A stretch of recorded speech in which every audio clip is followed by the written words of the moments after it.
Hey, good morning.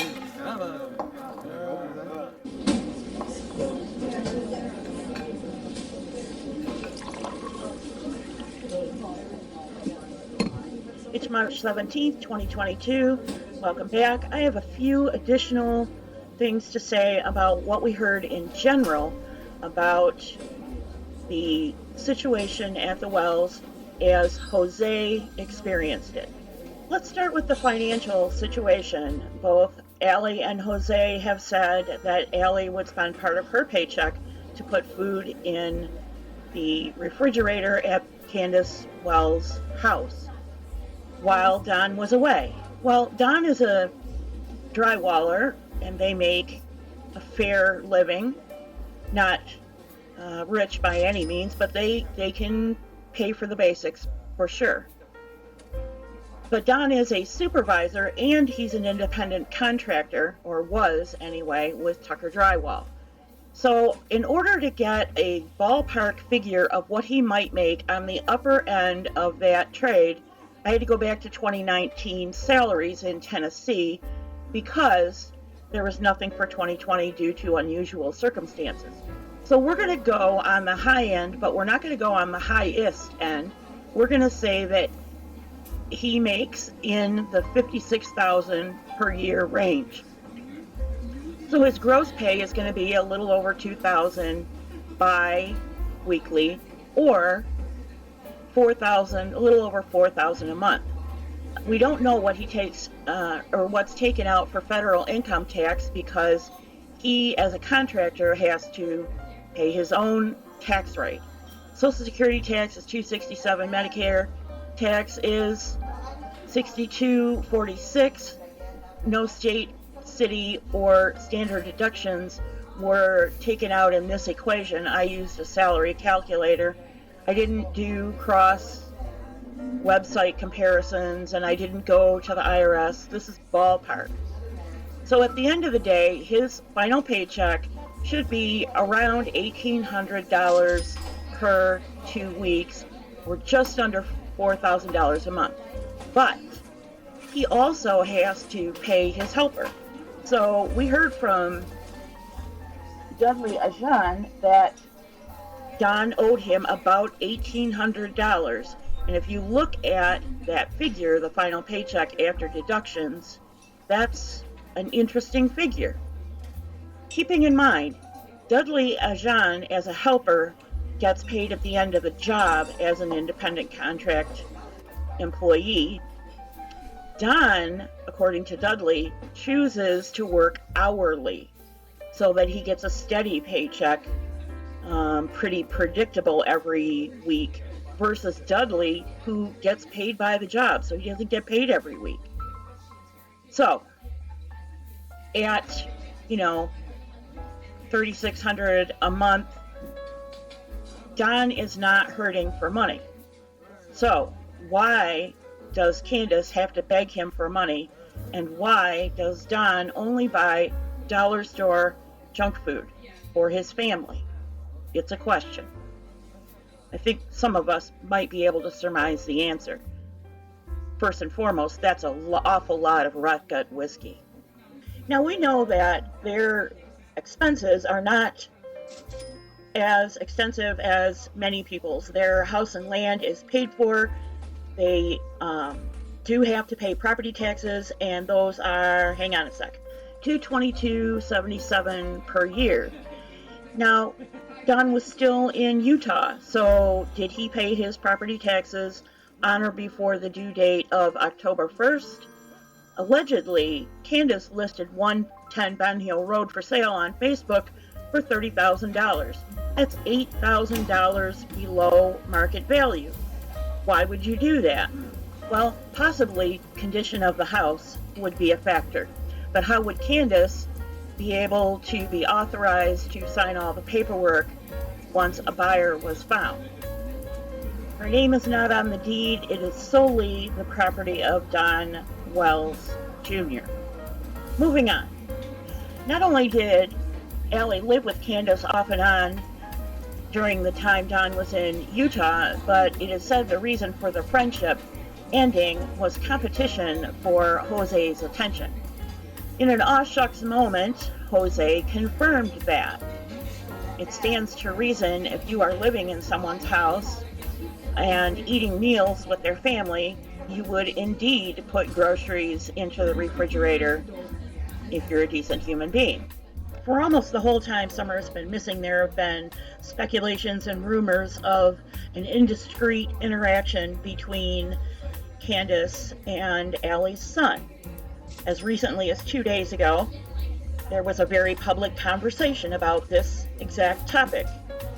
I suggest that that is not the behavior of responsible parents protecting their minor son.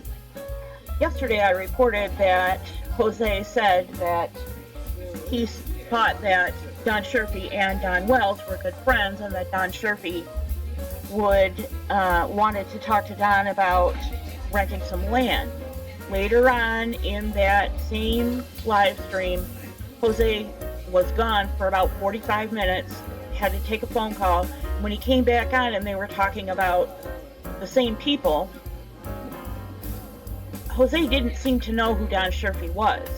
And I am speculating that based on pictures that were sent to him, he confused Don Scherfy and Billy, who is a neighbor who drinks and occasionally sleeps in one of the sheds on the Wells property.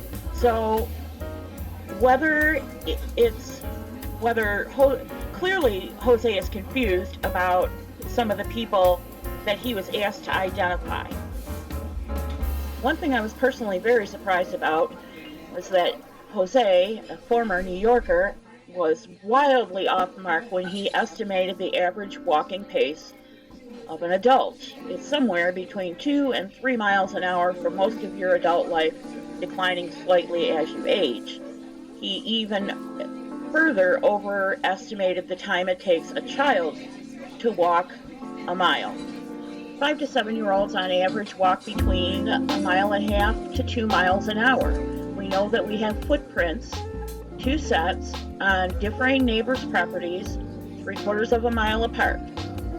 Summer, being an average 5-year-old, if a little shorter, but certainly full of energy, could have easily covered 1 mile in 25 or 30 minutes.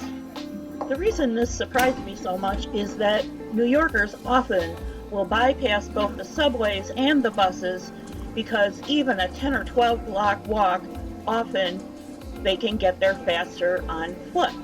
They are notorious professional walkers. Now, for those of you who insist that some dramatic, tragic thing happened, I will throw you a bone. Jose talked about a copperhead that he had discovered when he finally mowed the lawn for them, and they never caught it. Even animal control came out and couldn't catch it. And it is entirely possible, based on what Jose has said about her wandering around and them having to go look for her, that she did wander off, as has been at least part A of my theory for quite some time now, and that she encountered the copperhead, was bit, and it takes half an hour to get to the hospital. If he went down fast because she didn't have a lot of body mass, there's your very possible tragedy. The next thing I need to get out of the way is my own mistake, perhaps. This picture on the left is a picture that a YouTube creator who claimed to have identified Jose Roman and where he lived a while back. That's the picture she claims is Jose Roman. It may or may not be Jose Roman, but it's not the Jose Roman that Justice4All was talking to. The Jose Roman that Justice4All was talking to has been identified by voice only by Candace Bly, Andrew Hiltz, and Allie H's mom. So, I apologize to Jose Roman, and I also owe Justice4All an apology. I did not know that you had asked that no videos be released for 48 hours when I released the short on Tuesday, because I did not stay for the whole 5 hours. When Jose looked like he might not be coming back, I started work on my own notes and commentary. The confusion about when Jose was there and for how long. It has been confirmed that NASCAR races were in May of 2020. It was there from May until October of 2020, which makes it 5 months, not 6 months. I've watched both Part A and Part B of this interview twice. I've been over my own notes and I've corrected the mistakes that I found, or at least provided more information where it was necessary. I've made the apologies that are appropriate for my own mistakes, and I'll stick by what I said in my short. If Jose Roman is telling the truth as he experienced it, then he may very well be the best adult male friend Summer has.